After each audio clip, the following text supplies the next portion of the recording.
কোন বিল্ডিং এর ছাদে ওই দিন পটকা ফুটে, কোন বিল্ডিং থেকে বক্স বাজে, ওই বিল্ডিং ওয়ালাকে আগামী জমা এখানে দাঁড়ায়া এই জবাবদিহিতা করতে হবে। এই সমাজে থেকে, মুসলিমদের সমাজে থেকে তার বিল্ডিং এ এরকম শিরকের আয়োজন কেন করা হইল উনি জবাব দিবেন, না হয় আমি এখান থেকে সরে যাব। পারবো না ইনশাআল্লাহ? আল্লাহ সকলকে কবুল করেন, আমাদের সকলকে হেফাজত করেন, আমাদের যুবকদেরকে হেফাজত করেন, আমাদের সন্তানদেরকে হেফাজত করেন, সকলে আল্লাহুম্মা আমিন। 31st নাইট না বুঝলে বুঝবেন, বুধবার রাত্রে যদি কোথাও কোন ছাদের মধ্যে, কোন বিল্ডিং এর ছাদে যদি দেখেন যে আমার ছাদে পটকা ফুটতেছে, আমার ছাদে আলো জ্বলতেছে, আমার ছাদের মধ্যে বক্স বাজতেছে, আপনি বুঝবেন আমার ছাদে শিরকের আড্ডা জমছে।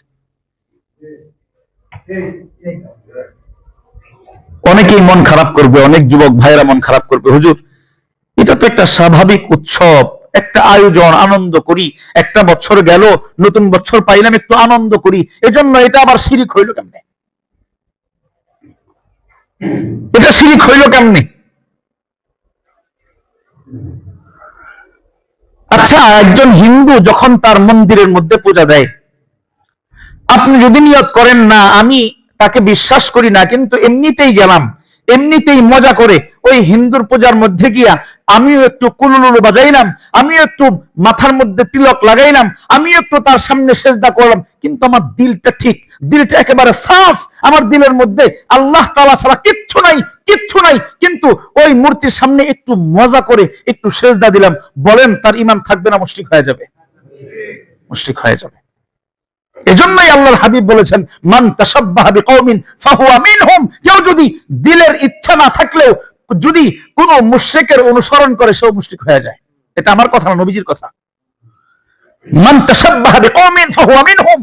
কেউ যদি অন্য কোন জাতি, অন্য কোন ধর্মের অনুসরণ করে, অনুসরণ দিলের মধ্যে বিশ্বাস নাও থাকতে পারে, শুধু অনুসরণ করছে, হিন্দু পূজা দিচ্ছে, আপনিও গিয়া মাথার ঠেকায় দিলেন, দিলের মধ্যে ভালো চিন্তা, না সমস্যা নাই, আমি তো মানি আল্লাহকে, কিন্তু এমনি সেজদা দেই, সমস্যা কি? এমনি সেজদা দেই, সমস্যা কি? ওই ব্যক্তিও মুশরিক। কথা বলেন, ওই ব্যক্তিও মুশরিক, কারণ মান তাশাব্বাহা বিকওমিন ফাহুয়া মিনহুম। এবার আসেন 31st নাইট জিনিসটা কি? আমরা অনেকেই জানি না, প্রায়ই জানি না।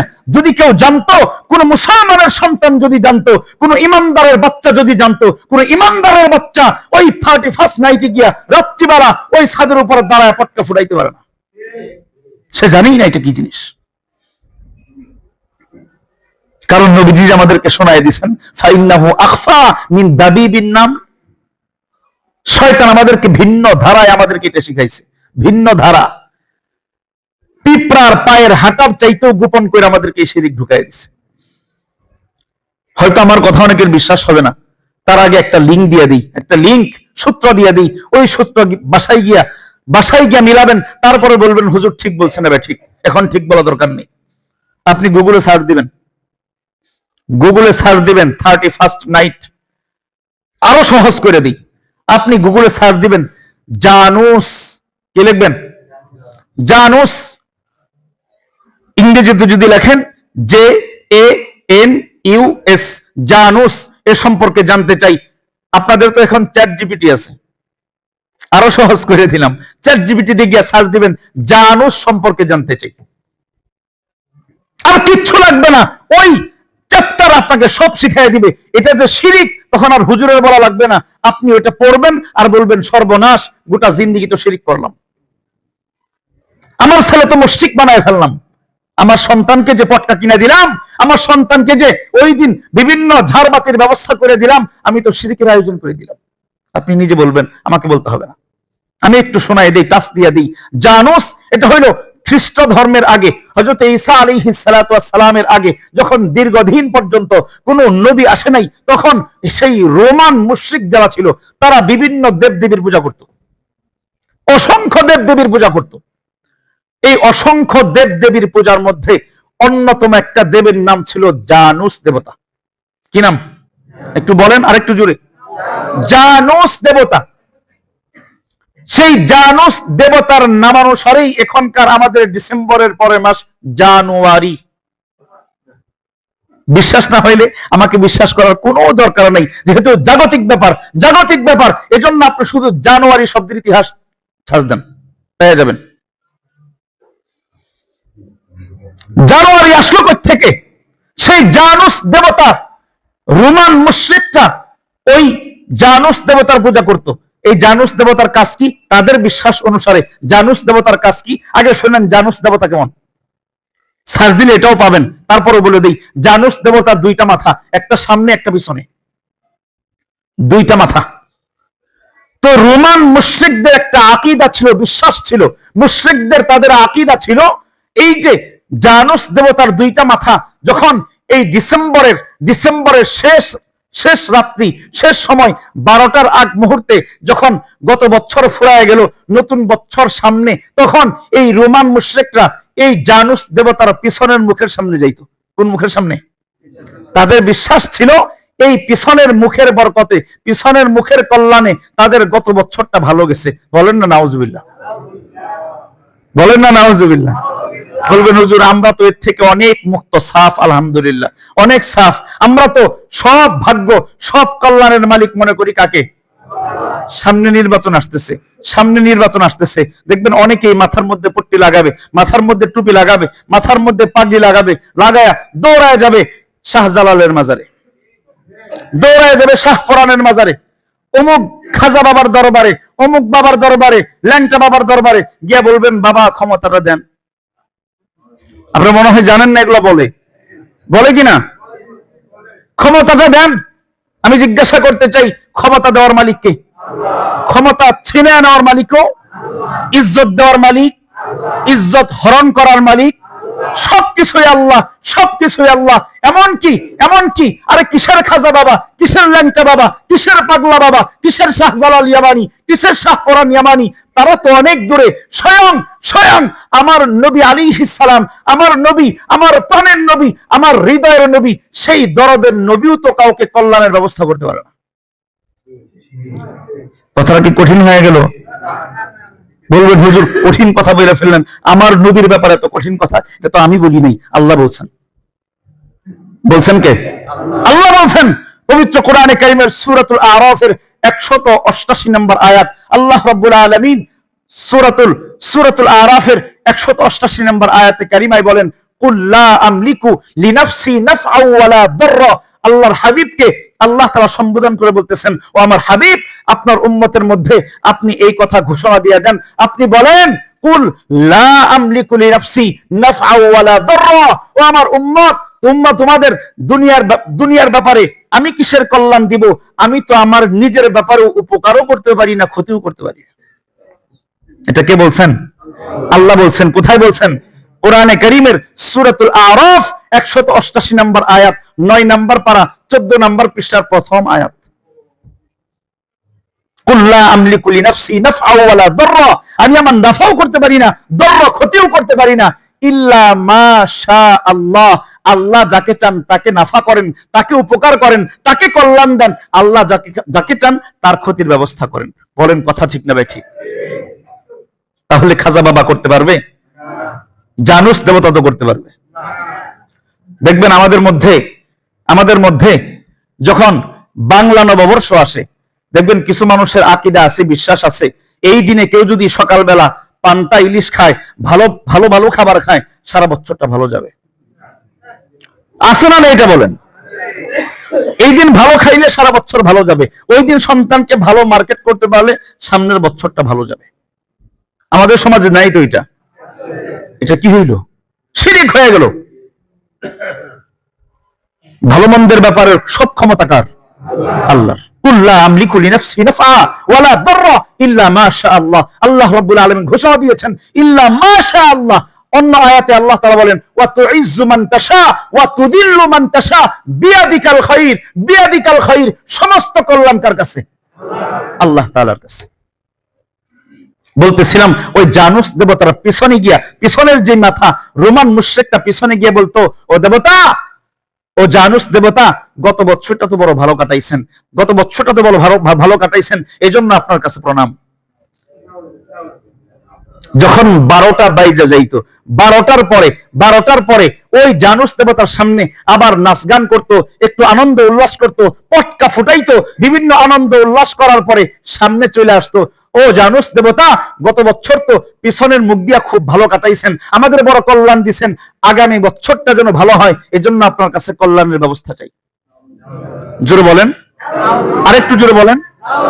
সামনের বছরটা যাতে ভালো যায় এজন্য কল্যাণের ব্যবস্থা চাই। সামনের মুখের কাছে গিয়া তাকে খুশি করতো, দেবতাকে খুশি করতো। বলবেন দেবতার সামনে আবার নাচ গান করে খুশি করে কিনা, এটা বোঝার জন্য ওই ইতিহাসে যাওয়া লাগবে না, আপনি হিন্দুদের পূজায় যান, দেখবেন তাদের দায়িত্ব হইল আগে মূর্তিকে নাচ গান কইরা, পটকা ফুটায়া, তার সামনে লাফালাফি কইরা, বাঁশি বাজায়া আগে মূর্তিকে খুশি করে, তারপরে চায়। নাকি দেখেন নাই কেউ? দেখছেন কি দেখেন নাই? তার মানে হিন্দুদের কার্যকলাপ হইল, হিন্দুদের আকীদা হইল, খ্রিস্টানদের আকীদা হইল, মুশরিকদের আকীদা হইল, তাদের প্রতিমাকে, তাদের দেবদেবীকে খুশি করার জন্য আগে গান গাইতে হয়, আগে নাচ গান করতে হয়, আগে আলোক সজ্জা জ্বালাইতে হয়, আগে আগরবাতি জ্বালাইতে হয়। আজকে মুসলমানের সমাজে মুসলমানের সন্তান, মুসলমানের ঔরসের সন্তান আজকে ওই রাত্রে গিয়া, ওই 31st নাইটে গিয়া 12টা বাজলেই গিয়া ঢাকঢুম বাজানো শুরু করে, আনন্দ উল্লাস শুরু করে, আর ঝিরমিরি বাতি জ্বালায়, আর মনে করে আগামী বছরটা ভালো যাবে। আপনি বলবেন হুজুর আমি তো আগে বছর ভালো মনে করি না। আপনি মনে না করলেও আপনি শিরক করতেছেন। আপনার মনে করার সাথে ইসলামের কোনো যায় আসে না। আপনি মনে না করলেও আপনি মুশরিক যদি করেন, কারণ এটা মুশরিকের কাজ। কারণ এটা কার কাজ? আমি অনেক সময় বলি, এর আগেও একদিন মনে হয় বলছি, আমি যদি আজকের জমায় এই যে এই পোশাক না পরে, যদি জুব্বা না পরে, সুন্দর একটা সাদা একটা কাবলি পাঞ্জাবি আর একটা সুন্দর চকচক একটা ধুতি পরে যদি মাথার মধ্যে একটা হলুদ পাগড়ি লাগায় আসতাম, আমাকে ইমামতি করতে দিতেন? কেন? কি সমস্যা? এটাকে আমার সতর ঢাকতেছে না? সতর ঢাকতেছে না? আমি কি বিবস্ত্র? তাহলে আমাকে নামাজ পড়ে দিবেন না কেন? এই যে ধুতি, এই ধুতি কি হারাম পোশাক? কাপড়টা কি হারাম? আমি কি কাপড়ের মধ্যে নাপাক লাগাই নিয়ে আসছি? কাবলি পাঞ্জাবি কি হারাম? পাগড়ি কি হারাম? তাহলে কেন দিবেন না? এটা মুশরিকের কাজ। এটা কার কাপড়? মুশরিকের কাপড়। মুশরিকের কাপড় হওয়ার কারণে কাপড়টা যদি হারাম হয়, এই পোশাকটা যদি হারাম হয়, সিঁদুরটা যদি হারাম হয়, নিচের এই ধুতিটা যদি হারাম হয়, তাহলে মুশরিক যেই রাত্রে, যেই সময়ে পূজা করে, যেই সময়ে তার দেবতার সামনে সে মাথা নত করে, যেই সময়ে তার দেবতার জন্য সে আনন্দ উল্লাস করে, তার দেবতাকে খুশি করার জন্য পটকা ফুটায়, মুসলমানের সন্তান সেই সময় পটকা ফুটায় কেমনে? বুঝান আমাকে, আমিও করবো সাথে আপনাদের। আমাকে বুঝান, আমিও করব। আমাদের সভাপতি সাহেব করবে, আমাদের কেশিয়ার সাহেব করবে, সেক্রেটারি করবে, সবাই মিলে করবো। মুয়াজ্জিন সাহেব এটা পটকার আগুন দিবে। বুঝান আমাকে। কেউ আছেন বুঝাইতে পারবেন? তাহলে করেন কেন? আপনার সন্তান করে কেন? আপনার সন্তান করে কেন? আপনি বলবেন হুজুর বাচ্চা মানুষ, বুঝাইতে পারি না। আরে বাচ্চা মুশরিক হইতেছে, আপনি বুঝেন না মানে? আপনি বাপ হইছেন কেন? আপনি বাপ হইছেন কেন? বুঝান আমাকে।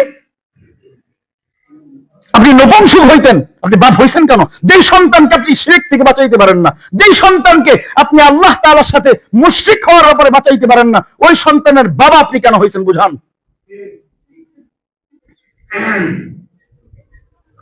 আর মাত্র 5 দিন বাকি। কে কে প্রস্তুতি নিছেন? এই যুবক ভাইয়েরা, আপনি প্রস্তুতি নিছেন? আপনি প্রস্তুতি নিছেন? আর কে প্রস্তুতি নিছেন? কোন বাবা পকেটে টাকা সাজায় রাখছেন যে বুধবারে তো টাকা দেওয়া লাগবে? কেউ আছেন? কেউ দিবেন সন্তানকে টাকা ওই দিন? ওই দিন সন্তানকে ছাদে উঠতে দিবেন? আমি বাসার মালিকদের বলবো ওই দিন ছাদ তালা লাগানো থাকবে। পারবো না ইনশাআল্লাহ? বাসার মালিক যারা আছেন ছাদ তালা লাগাই দিবেন। কে কে আছেন ইনশাআল্লাহ?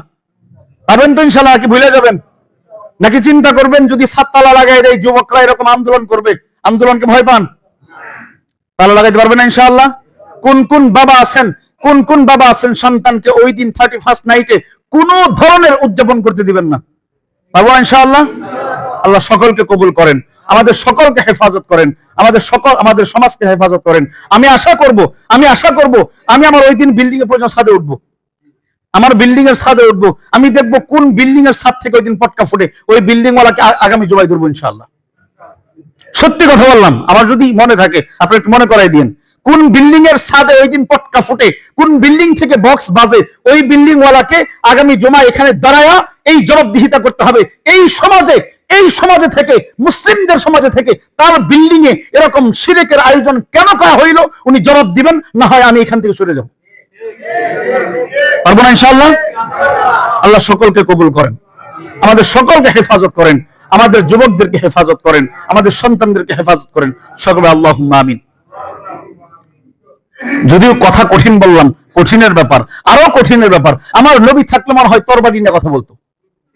আমার নবী এখানে থাকতে যদি নবী জানতেন যে আমার উম্মত এই 31st নাইটে রোমান মুশরিকদের কার্যকলাপে লিপ্ত হয়, আমার উম্মতের সন্তান এই রাত্রে এই রোমান মুশরিকদের কার্যকলাপে লিপ্ত হয়, আমার নবী থাকলে তরবারি হাতে নিয়ে কথা বলতেন, আর উমর থাকলে ফালায় দিতেন, পরে কথা বলতেন। সতর্ক থাকতে পারবো তো ইনশাআল্লাহ? আল্লাহ আমাদেরকে হেফাজত করেন।